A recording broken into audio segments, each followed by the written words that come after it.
Doctor గారు ఇప్పుడు JN.1 variant ఎలా ఉంది, దానికి సంబంధించిన డెత్స్ ఏమైనా ఉన్నాయా?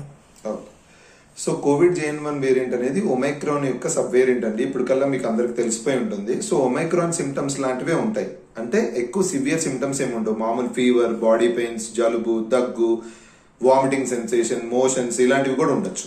సో ఇవన్నీ నార్మల్ వైరల్ ఫీవర్కి ఉండే సిమ్టమ్స్ లానే ఉంటాయి. ఇది ఊపిరితిత్తుల్ని ఇన్వాల్వ్ చేసేది అంత ఎక్కువగా లేదు, బట్ ఎక్కువ మందిని ఎఫెక్ట్ చేస్తుంది. ఎందుకంటే ఇది ఇమ్యూనో ఇవేజివ్ కాబట్టి. సో ఎక్కువ మందిని ఎఫెక్ట్ చేస్తుంది, కానీ ఎక్కువ సివియారిటీ ఉండదు, ఎక్కువ హాస్పిటలైజేషన్స్ కూడా ఉండవు. అండ్ ఇప్పుడు వరకు మనం డెత్స్ చూసుకున్నట్లయితే కనుక అన్ని క్లమ్సీగా ఉన్నాయి, అంటే వేరే సిస్టమ్ ఇన్వాల్వ్ అవ్వడం, ఆల్రెడీ వాళ్ళకి వేరే ప్రాబ్లం ఉండడం, ఇలాంటివి మనం ఎక్కువ చూస్తున్నాం. సో అది JN.1 వల్లే అనేది మనం క్లారిటీగా చెప్పలేకపోతున్నాం ఇప్పటి వరకు అయితే.